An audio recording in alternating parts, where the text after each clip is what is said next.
Hello everyone, FPL Raptor here and welcome back to another video on my YouTube channel. My wildcard is finally active after a disaster start to the season, and in today's video we'll be looking at my first wildcard draft. If you're enjoying the content here on this channel, or maybe if you are new to the channel, please do consider subscribing. Make sure to drop a like on the video as well, but without further ado, let's jump into it.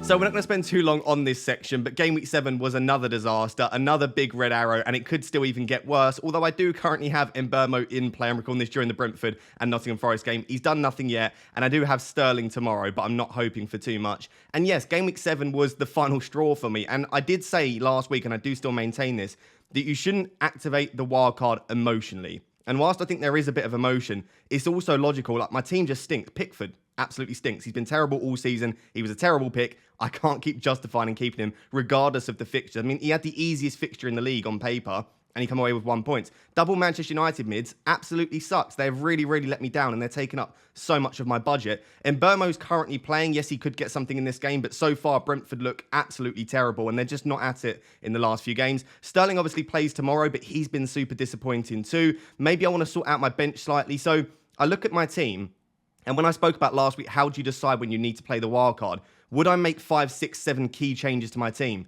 Absolutely, and I think I need to. And whilst it is earlier than I planned to play my wildcard in Game Week, I actually wanted to wait until Game Week 10. There's not too much of a difference, and I just think due to the fact that my team currently is not performing and there seems to be no sign of improvements, and also the fact that there are so many price rises to key players, I am worried about what I would actually be able to afford in Game Week 10. In fact, the team that I've currently built for my Game Week 8 wildcard only a couple of weeks ago would be about £1 million cheaper. So every couple of weeks I'm losing value. And I just feel like I can't carry on being patient with so much money in Sterling, Rashford, Fernandes.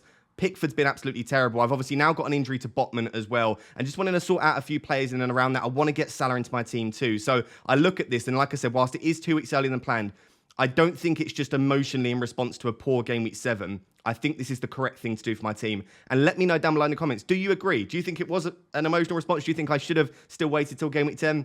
I just don't like the look of my team, and there are so many players I would rather own. So Game Week 7, whilst Sterling could do really well, and the red arrow might not be too bad, I'm certainly still not in a great position. The first 7 game weeks have been an absolute disaster, and I am hoping that Game Week 8 wildcard is the turning point. And if you remember last year, I'm almost certain it was the Game Week 8 wildcard which shot me up to 500th in the world. Now, let's be honest, I don't think any wildcard in the world, a number of chips is going to get me to 500th in the world, but hopefully this is going to be the turning point for me this season. And with all of that put together, let's take a look at my first Wildcard 8 draft. So guys, moving on to my Game Week 8 Wildcard draft, a few things to note. The first thing is this is a first draft, obviously recorded on Sunday, and I have a long time until the Game Week 8 deadline, and it could very well change. So please do give me any feedback you want down below, and I'll take it on board. And I'm sure there will be some parts of this draft which change. The other thing to note is I did activate this on Saturday night, just before the price rises. So I think there were 2 players in this current draft that I've got, or maybe even 3 players that rose in price, and then 2 players in my current team, was actually in Mbeumo and Rashford, that fell in price. So just by activating it on Saturday, I actually have saved myself potentially as much as 0.4 or 0.5 million. And this is a big piece of advice, whether you're wildcarding this week or you want to wildcard in the future. I would do your best wherever possible to commit to your wildcard at the start of that upcoming game week. So what you don't want to do, and I've done this before myself, so I'm not saying it's a massive mistake, but what you don't want to do is wait all week and then like an hour before the deadline or the day before the deadline say, actually, I think I do want a wildcard, because a lot of the players that you probably wanted to bring in have already risen, and a lot of the players, if your team is underperforming, may have fallen. So if you're looking to wildcard in 8, you've already missed all of those price rises and price falls. However, there are still more ongoing. So if you've got a few players in your team that are underperforming and you want to bring in the likes of a Matty Cash or a Kieran Trippier, they both like that they could be potentially rising in price tonight. I would activate it now. The longer you wait, the more of those price changes you are missing. So my wildcard is actually active. I've 100% committed to that. And this is my first draft. As you can see, slightly different, a 3-4-3. And again, I've not committed to this, but I really like the look of a few of the forwards, and especially at that sort of cheaper price between 6 and 7 million. I think there are 3 or 4 really nice forwards, and maybe less midfielders that you would want to pick at the moment as well. I've got 0.3 million in the bank. I would love to have more than that in the bank, but I'm struggling as it is. I've already had to make a lot of downgrades and a lot of sacrifices, and I'm struggling to get any more in the bank. As you can see, this is rated at 98% according to Fantasy Football Hub, so the algorithm does like it, but only predicted to get 60 points this week. So Probably not the best week to play the wildcard. And actually, what you'll see in a second, all of my outfield players actually have an away fixture. Areola at home against Newcastle is the only player in my starting 11 with a home fixture. So again, maybe it was a little bit early, but I just couldn't sit there every week and look at my team. And the other thing to note is FPL is meant to be fun. And I think sometimes we forget the fun factor. And I just want to have fun with FPL again. And I was so sick and tired of looking at that team. So wildcard is active. In goal, we have Areola and Turner. Now, I think the reason for Areola and Turner is very, very simple. It's money, right? Because usually you would like to have, if you're going to rotate keepers or have two starting keepers, you'd like to have maybe one slightly better one because Turner may lose his place at any point. And whilst at half-time at the moment in the Forest-Brentford game, Forest are looking pretty good defensively, there's certainly not a defence you would want to rely on. So for that reason, I don't necessarily think that I will rotate them a lot. And if Turner does lose his place, I accept that that's a possibility. But I feel like Areola in and of his own right is an absolutely fantastic option. So I've just got their fixtures up here, West Ham. So fixtures over the next two aren't great, Newcastle and Villa. But after that, Everton, Brentford, Forest, Burnley, Palace. Spurs in 15 isn't ideal, but then Fulham, Wolves, Manchester United. They've actually got a really nice run of fixtures up until about game week 17, game week 18. And by all means, we think Areola will keep his place indefinitely. So yes, it's very, very cheap, but I think it's absolutely fine. So Areola will be my first choice almost every week. And if there is a week where I really don't like his fixture and Turner has a slightly better one and Turner still has his place, then of course I can rotate them as well. Now, the defense is the really, really tricky part. This is the part that I've struggled almost probably the most with so far when I've been tinkering. Because to get all of the attackers that we want in, especially the likes of Salah and Son and Haaland, and then if you want a Watkins in there as well, you have to pull all of the money out of your defense. It gets really, really difficult to squeeze in all of these players that you probably want, not only for now, but maybe from sort of game week 10 and 11 onwards. So I have got a list of the players that I've currently omitted that I would love to get in, and I will discuss all of the players that I've got as well. We'll actually start with the players that I don't have in this draft, but I would say that if you had unlimited funds, you would obviously definitely want. The first is Estepinian, and that might be a player that some people feel like they're happy drop in because Brighton really don't look great at the back at the moment. But you have to remember that from game week 10 onwards, Brighton's fixtures are exceptional. So whilst the next two are really not great for Brighton, you're going to want Brighton assets from game week 10. And currently this draft doesn't have any Brighton assets. And I just know that based on how attacking he is, and based on how good the Brighton defence usually is, I'm going to want Estepinian in and trying to get him back in with no money in the bank at the moment. And moving forward, I can't see many places where I could find funds to do it. I just feel like it's a move I'm going to end up regretting. But if I want all of the attackers that I've got, then I don't think I can get Estepinian into my defence. So that is a major omission. The other one is Kieran Trippier. 30 points in 2 game weeks. Like, why have I not got him in my team? The reason for that is, again, there are just so many attackers that I want that if I go for a Kieran Trippier, it's almost instead of an attacker, and I'm either going for a 3-5-2 or 3-4-3 with one much, much weaker attacker, or I'm looking at a 4-4-2 or a 4-3-3, which I don't particularly like either. So Kieran Trippier just has to be sacrificed if I want the attackers I want. But I will discuss later on, there are obviously attackers that I could drop in order to fund it and maybe just go for one weaker one. And I would love to know down below, for those of you that are on a Game Week 8 wildcard draft, is Kieran Trippier non-negotiable? Like, should I have him in my team? He's just obviously not going to keep up at a rate of 15 points per game week. And we've been very unlucky non-Trippier owners that he's decided to get all of his assists in the last 2 weeks. But he is still an exceptional asset, especially with the fixtures that Newcastle have coming up. And then the other asset that I don't currently have that I would like is probably an Arsenal defender.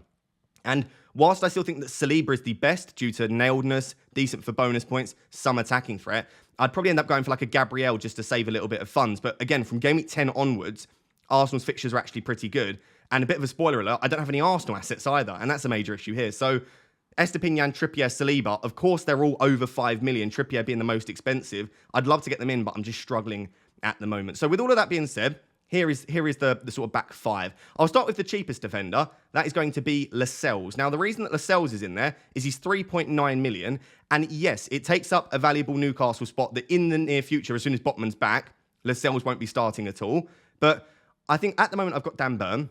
I actually don't have any other Newcastle assets. So Lascelles would be my second. Even if I decide I have to get Kieran Trippier in the future, that's my third. Or if I decide one of Isak or Wilson is essential, okay, that's my third again. Or I want a Gordon, that's my third. But I can't see myself anyway, based on future transfers and the way that my team is structured, wanting to own more than one more Newcastle asset on top of Lascelles and Burn. So maybe it's a slight risk, and maybe I should just go for someone like Taylor instead. But if Botman is out for a month, which is currently the diagnosis that we've heard, or maybe he's out slightly longer or he re-aggravates, Lascelles could be excellent value, assuming he keeps that place in that Newcastle defence. So I think it's a risk that I'm worth taking, that I just won't want to own and add any more Newcastle assets on top of one more. So at the moment, the Sells is in there. And as I said, I do have Dan Burn.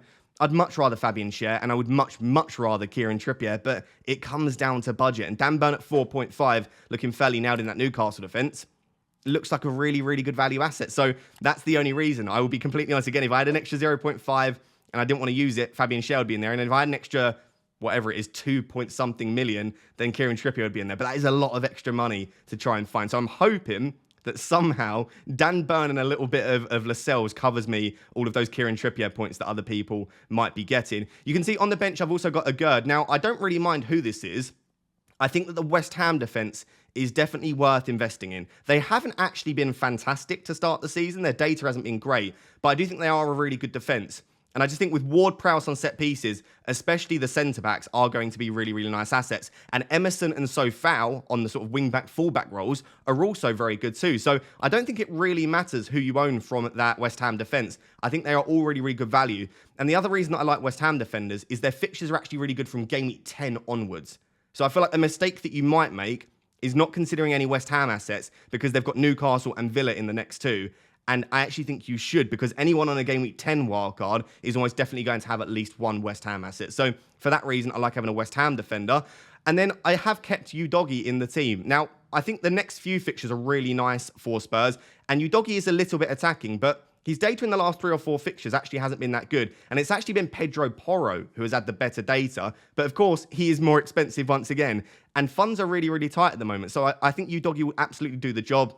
Obviously, the next 3 fixtures, like I said, in particular, are really strong.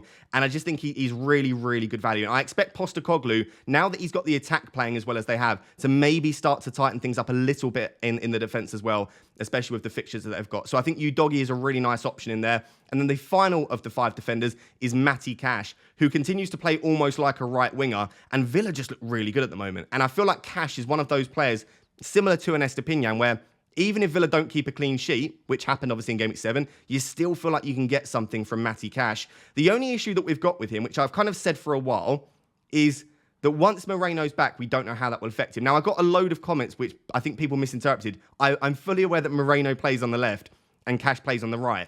But obviously, Cash at the moment is playing more like a right winger, whereas when Moreno comes back, it may well be, because he is so good going forward, arguably even better than Matty Cash, it may be that Emery wants to push the left side a little bit higher, and actually Moreno's the one that bombs on a little bit more, and Cash sits a little bit deeper. It doesn't necessarily make Cash a bad option. I'm just saying it obviously reduces his attacking potential. So these are things that might happen in the future, but I feel like you just take it at face value now. Moreno's still not back. The next few are really good, and Cash just seems to be playing exceptionally well. So I'm actually considering how cheap that defense is. And when you look at it, it is very cheap. I mean, there are no assets above 5 million there. You've got 2 really cheap goalkeepers. I've somehow stripped all of the money out of the defense, but I do really like it. But again, I want Estepinian desperately. I probably should have Kieran Trippier, and I don't have any Arsenal defensive cover too. So there are issues with it. But let's move on to the midfield and the attack and show you why I've had to go so cheap in the defence. So guys, moving on to the midfield, and this feels so good. I've got rid of the double Manchester United midfield. I've got rid of Sterling. I've got rid of Mbeumo. The only one that remains from that midfield is Heung-min Son. And as you can see, I am in a 3-4-3, which means that I don't have 5 starting midfielders. And that is one of my major sort of issues, I suppose, with this draft. It's not an issue as such, but I have the 3 forwards, which is great. But we know how valuable the midfielders have been this year and probably will continue to be. And I am missing out on a 5th at the moment. And that is just because trying to get Son, Salah, and Haaland and some of the other expensive attackers that I have in there, such as Maddison, and also my 2 forwards too, it becomes very tricky to try and get a 5th midfielder in that isn't very cheap. So we're sort of talking around sort of 6.5 and below. And at the moment, I actually think I prefer some of the forwards in and around that price than I do the midfielders. So less so about structure and more so about personnel. I am thinking the 3-4-3 could work. But I look at this 4-man midfield and it feels so good. So I'm going to start with Mohamed Salah. This is a player that I understand why you wouldn't want it in your draft, because I did build a no Salah wildcard draft and it looks unbelievable. You can have pretty much every asset you could possibly want in the game and more, apart from Mohamed Salah. And you can try and cover Salah with Diaz or Darwin, but you get Trippier, you get Watkins, you get Son, you get Maddison. You can even sometimes squeeze like a Bruno or a Saka in there as well. And you just look at that draft and you go, oh my God, it's perfect. And then you remember there's no Mohamed Salah. So I fully understand it and I will consider it. But to be honest, I'm not really considering it. I'll just get their fixtures up at the moment. I want Salah. It's one of the main reasons that I want to wildcard. He's been so incredibly consistent. He was very, very unlucky not to get a return in Game Week 7. It was only due to VAR, which, let me know down below what you think of that incident. Absolutely ridiculous. And I feel like Liverpool was shafted from start to finish in that game. But he could have had another attacking return in that game. And now they've got Brighton, Everton, Forest, Luton, Brentford, Fulham, Sheffield United, Palace in the next sort of 8 or 9 fixtures. I want Mohamed Salah in for them. And the other reason that I want Mohamed Salah is not just because he is a good asset in and of himself, but Haaland's fixtures coming up aren't great. And I think having Son, Salah and Haaland to rotate captaincy with could be something that could really shoot you up the ranks, especially for people that are just like, no, I'm going to captain Haaland every single week. There is going to be opportunities to go against him. And having Salah in there is arguably, I was going to say arguably, but probably definitely the best captaincy option outside of Haaland. Feels like it's essential for me on a wild card. So I do understand wanting to go without, but for me, Salah will be in there. Not my captain this week, though. I don't think, anyway, despite Brighton looking really, really poor at the back, I think I'll probably give the armband to Heung-min Son. At least at the moment, that is the plan. Now, I know Heung-min Son hasn't been at 100% fitness, and he did come off early in Game Week 7, which looked like it was due to a bit of a knock because he was holding his leg. But actually, after the final whistle, there's videos going around of Heung-min Son sort of dancing and jumping and running around on the pitch. So I think Heung-min Son will probably be fine, but of course we'll assess that throughout the week. My only issue, not necessarily with owning Son, because I think he doesn't need to get 90 minutes, but my issue may be with relying on him for captaincy. If we just get his minutes up so far this season, he got 74 in Game Week 1, followed by 2 lots of 90 minutes. But then he got 71, 79, 78, 68.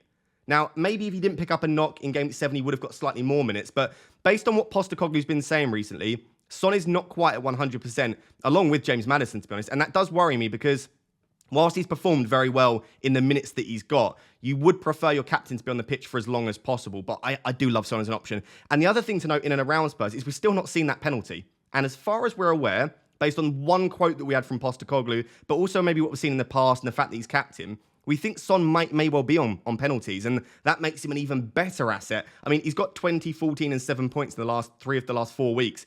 Imagine putting a few penalties in there on top of that. I think, personally, if he's fit, Son is as close to essential as Haaland and Salah in a draft. And it's one of the reasons I'm unfortunately having to drop Trippier. Whilst you still could get those 4 in and around that, then it starts to look a little bit weaker. So I love Heung-min Son, and I have completed the Spurs triple up, believe it or not. I never thought I would be saying this in a video, but I've completed the Spurs triple up with James Maddison alongside Udogie and Son. Maddison continues to put up really good numbers, and he's just so good. I mean, what a footballer he is, but he's very, very frustrating in the sense that in a similar way to Bruno Fernandes, he gets the hockey assist quite often, which is like the assist before the assist. And we saw that for the Heung-min Son goal in Game Week 7. He recreated it almost directly where he slid Richarlison in on the left. Richarlison cut it back, but that time it was offside. But because he is so good at those kind of passes, often he'll be frustrating where he'll assist the assister. But I still feel like he will pick up assist himself. He's actually got really decent goal threat. I thought he would just be a real creative force for Spurs, but he's still putting up decent enough expected goals. And there's a small chance, because we still don't know, that Maddison could still be on penalties. Could be Richarlison. Like, we don't actually know that. And he's on a lot of set pieces. And I feel like he has so many routes to points. And in a different way to Son, I feel like Maddison is more likely to get significant minutes. So in the last 4 weeks, where Son's got a lot of early subs, considering Maddison has also been suffering with knocks himself, he's got 85, 90, 77, and 89. So at the moment, Maddison actually looks like he has better minutes than Heung-min Son. But if I was to rank them, and if I could only have one, for me, at the moment, it is Heung-min Son. But I still feel like Maddison is a really, really decent option in and of himself too. And I think that the double up is probably worth it, especially for the next 3 fixtures of Luton, Fulham, and Crystal Palace. So I really, really like Son and Maddison. And they've pretty much been in all of my wildcard midfields. And then the fourth midfielder is Diaby, who again did come off in Game Week 7 due to an injury. There was one quote going round which was actually misinterpreted. So there was a quote going round that Diaby was injured, or he picked up a knock and he had some pain, and it would keep him out for the next few games.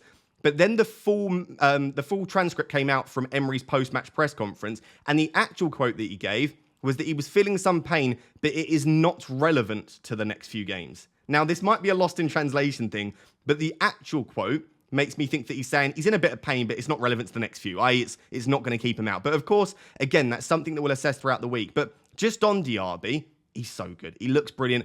Not only are Villa attacking well, but I feel like Diaby is so critical to that attack. And before Game Week 7, And even arguably after Game Week 7, now on this wildcard, I would argue Diaby is more essential than Ollie Watkins for me. Not only due to pricing, but I just think when I watch them, he's the one that I see delivering a monster haul. Now, of course, Ollie Watkins got a 23-pointer in Game Week 7, but just due to eye test a little bit of data as well, and just the feeling that I have when I watch Villa, I feel like Diaby is really going to be a goal threat and get quite a lot of attacking returns. So at his price in that midfield, with the fixtures that they've got coming up, we can take a quick look at Villa's fixtures. They've got Wolves, West Ham, Luton, Forest, Fulham.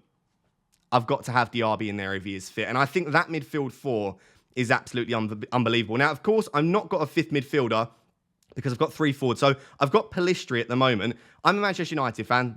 I've not got Pellistri in here because I think he's going to start all of the games. I would not be surprised to not see him starting Game Week 8. It's just, he's one of the cheapest midfielders.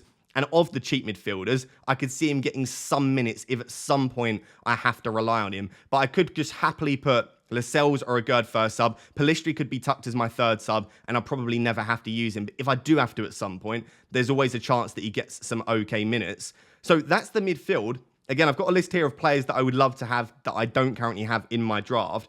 The main two are Fernandes and Saka. Now, I know what people think of Man United mids, and I probably won't have one in my team, but the next two fixtures against Brentford at home and Brentford at home and Sheffield United are really, really nice for Manchester United. And then actually, after Game Week 10, which is of course a tricky fixture, the fixtures continue to be good. They play the likes of Luton after that as well, Manchester United. So Fernandes will continue to be a good FPL option. I will maintain that, not just due to the data. He's actually getting some returns. He's on penalties. He gets good minutes. So I still would like Fernandes in there, even if it's not this week, from Game Week 11 and onwards. And Saka's a similar story. I don't want Saka for the next two, but from Game Week 10, I would love to have Saka.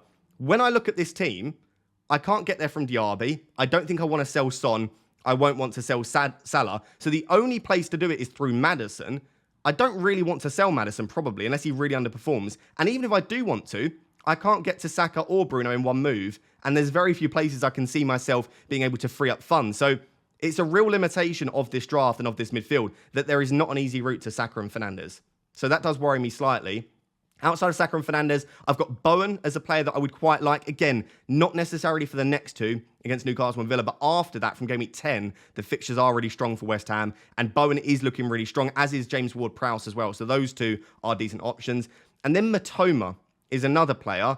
Again, I've got no Brighton in this team at all, and from Game Week 10, I really am going to want Brighton assets. If we just take a quick look at the Brighton fixtures, because I think maybe they're going under the radar, the fixtures slightly. They've got Fulham, Everton, Sheffield United, Nottingham Forest in the 4 weeks from Game Week 10 onwards. And then they've got Chelsea, who aren't brilliant defensively, but they're not terrible defensively. Then Brentford and Burnley at home. So whilst there is a bit of rotation with Brighton, and yes, they didn't look particularly good in Game Week 7, I think Matoma could be another player that I might want. But I suppose with Matoma at least, I've got the option of Diaby to Matoma around Game Week 10 or Game Week 11 if I want to bring him in. But the real issue is the players like a Fernandes and Saka, again, due to funds, that it's going to be very difficult to get into the midfield. So I am very, very happy with that midfield four. Of course, there are players that I would like that I can't currently own.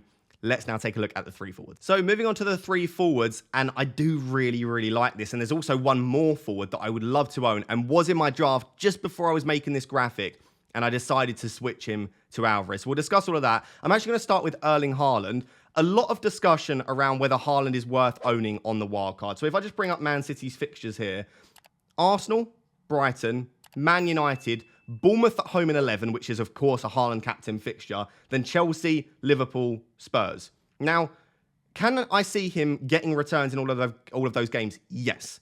Are Manchester City going to score in almost all of those games, if not all of them? Yes. And are there quite a few good home fixtures in there? Because we know how good Haaland is at home. There are, right? Brighton at home in 9 is a Haaland captaincy fixture. I probably will. Game Week 11 is a Haaland captaincy fixture. And then 13 and 14 against Liverpool and Spurs at home. Again, Haaland is actually very good against tough opposition when at the Etihad. So I like Haaland for captaincy there. And even some of those away fixtures. Man United away. Do you want to back against Haaland against that Manchester United defence? I suppose you could. Game Week 12 against Chelsea away. You wouldn't mind captaining him. So, yes, this is not a nice fixture run, but it doesn't mean that City are going to stop scoring goals. And if City score goals, Haaland is going to be the one that is getting the large majority of them. So, it's about, I suppose, tempering your expectations. And I know at his price, you need him to be getting attacking returns because he's using up so much of your budget. But Do you really feel like dropping Haaland and spreading the funds is going to get you enough points to match Haaland and some of the other cheaper players that you can pick? I'm not so sure. So for me, it's not about Haaland being as good of an option as he would have been earlier in the season with these tougher fixtures. It's about still saying, if there's a 20 to 30% drop-off in Haaland's output, he's still probably worth having for me. So for that reason, I want to have Haaland in there. And I do have Ollie Watkins. Ollie Watkins completes the Aston Villa triple-up. Yes, this is a little bit knee-jerky, but also his data has been pretty good. My main concern with Watkins was twofold. The first is that he wasn't converting on his data. Didn't look quite at it. Didn't look quite prolific and clinical, which is what you want from a forward. And was putting up decent data, but was just ticking along with the odd assist. And I looked at it and I just thought, he's not converting his chances. Doesn't look quite as confident as he has been in the past in front of goal. And I just can't see him getting that monster haul. I actually said that on a Discord call earlier in the week. I just can't see Watkins getting like a 12-plus pointer. He comes away with a 23-pointer. And maybe that's what he needs to kick him up the bum a little bit and get him to start getting goals and attacking returns. Because he's a very much a team player, Ollie Watkins. And that's why managers love him so much. But you want your striker and your forward in FPL to be getting those goals. And the other worry that I had was minutes. Right, Duran has been looking very, very good for Aston Villa. And Ollie Watkins hasn't been getting 90 minutes. So if we look at his minutes, he's not been getting 90 minutes every week, I should say. He got 90, then 73, then 85, then 72, right, in the first 4 weeks. Then he got back-to-back 90s, but we were worrying that Duran could take minutes off him and could get the odd start. But now, in the last 3 weeks in a row, Ollie Watkins has got 90 minutes. Scoring goals, data's pretty good. There is a lot to like about Ollie Watkins, as well as I said, the fixtures are there as well. So, little bit knee-jerky. I will be honest, I'm a human being. It's not that I completely ignore prior game weeks, but I also understand that if Watkins hadn't got a 23-pointer, and let's say I still wildcarded an 8, would I have put him in my team? Probably not. I mean, he's a lot of money at 7.9, now up at 8 million. But also, Game Week 7 did happen. So there's this fine balance between not just bringing in players because they've just got hauls. Because we've seen that with Sterling. That didn't go well at all. But Watkins was still a decent asset. He's returned in every game week bar one. The data's there. The fixtures is there. I still like him as an option, despite the fact that I'm not just overreacting to that 23-pointer. So hopefully that does make sense. But yeah, there is a little bit of knee-jerk in there. Of course there is. So Watkins is in the wildcard draft at the moment. But he is one of the main issues I can't get Trippier. Because Watkins, like I said, I got him in at 7.9. But let's say he's an £8 million forward. That is a large chunk of your budget. You're moving towards the likes of a Heung-min Son. You're getting close to saying it's almost like a 4 premium draft when you have an £8 million forward in there, especially when there are other good ones to choose, and especially when I already have Diaby and Cash from Aston Villa as well. So I am still on the fence about it. I'd love to know down below if you're wildcarding, is Ollie Watkins on your draft? And maybe if you're not wildcarding, but considering it, would Ollie Watkins be in there? I feel like he is one player that I would like to get in on the back of a really good performance, feeling confident, fixtures are there. So at the moment, he's there. And then the third forward is currently Julian Alvarez. I've been going back and forth on this, right? We've spoken about the Man City fixtures. He feels like a mini Haaland. The data isn't close to Haaland, right? And the output won't be close to Haaland. But you are getting, for less than half the price, or is it exactly half the price now at 7 mil? Yeah, he's exactly half the price of Haaland. A nailed Man City attacker that is getting consistent returns, also putting up good data, and is an exceptionally good finisher. And it just feels mental to not make the most of that and to remove him from my team, regardless of the fixtures, because again, City are going to score goals. If you told me they would score 2 or 3 goals in all of these fixtures coming up, you wouldn't go, oh, that surprises me. You would expect them to still go out there and score goals. And Alvarez is going to start in the majority of games based on what we've seen so far. So it feels crazy to drop Alvarez despite the fact that the fixtures are difficult. Again, an opinion that I would love to have down below. What do you think on Alvarez? Would you rather target someone with better fixtures, or are you potentially happy just going for Alvarez despite the fixtures? The player that I really want in here that was in the draft actually in place of Alvarez as still part of a front three with Watkins and Haaland is a Wonyi of Nottingham Forest. Now, the reason that I've removed him is I like the next 2 fixtures a lot against Crystal Palace and Luton at home. Obviously, like I said, that is one of the better fixtures in the league. But from game week 10 onwards, they've got Liverpool, Villa, West Ham, Brighton. So I'm probably in game week 10, despite a Wonyi being a player that could score against anyone, thinking I may want to use a transfer on him anyway. And am I confident enough that he outscores Alvarez over the next 2? Not overly, especially when I actually don't think the fixture in game week 10, or game week 9, I should say, is too bad for Man City. I could see them scoring quite a few goals. So I do like it, and it's a nice differential. And again, if we're talking about the fun factor, it's nice to have a player that I've really not seen in many drafts at all. And the data is there for a Wonyi, right? Really, really strong data. So I do like him as an option. I just feel like Alvarez is the more sensible option. And again, it feels crazy passing up on a nailed Man City attacker that's putting up good data regardless of the fixtures. So for that reason, at the moment, the front three is Watkins, Haaland, and Alvarez. So that's the draft. I would love to know what you think of it down below in the comments. Like I said, the limitations with this, there's no Arsenal, and that is a limitation because they are still one of the best teams in the league. There's no Brighton, which will cause me issues from Game Week 10. There's only one sort of outfield West Ham asset alongside Areola. I don't have a West Ham attacker, which again from Game Week 10 is something that may change. I don't have a Manchester United midfielder, and I know at the moment that doesn't seem like an issue, but I guarantee from Game Week 11, a lot of people will be looking at Bruno Fernandes. And I don't have a fifth midfielder is another issue with this team as well. And like no money in the bank, so no flexibility. So I think that's the only issues at the moment. Also, I am very over-reliant on 3 teams, was something I noticed when I put this together. Triple Villa, triple Spurs, double Man City, and then obviously a few assets from other clubs outside that. But it is very over-reliant. Like if Villa and Spurs both have a bit of a stinker, I'm sat there with half of my team potentially blanking. So these are things to think about. This is only meant as a first draft. Hopefully you understand all the justification, but I would love comments down below. I'm going to tinker so much this week to try and nail this wildcard to hopefully shoot me up the rankings and put me in a really, really good position in the next few weeks. But definitely let me know down below in the comments what you think of it. So guys, there you have it. That is my Game Week 8 first wildcard draft. Of course, throughout the week, I will update you and there will be a team selection video later in the week. And if you have enjoyed today's video, please do drop a like on the video. Let's aim for 2,000 likes and also make sure to subscribe as well. We aren't on the road to anything these days, but if you do enjoy the content, please do make sure to subscribe. Until next time, thank you very much for watching. Cheers. Bye-bye.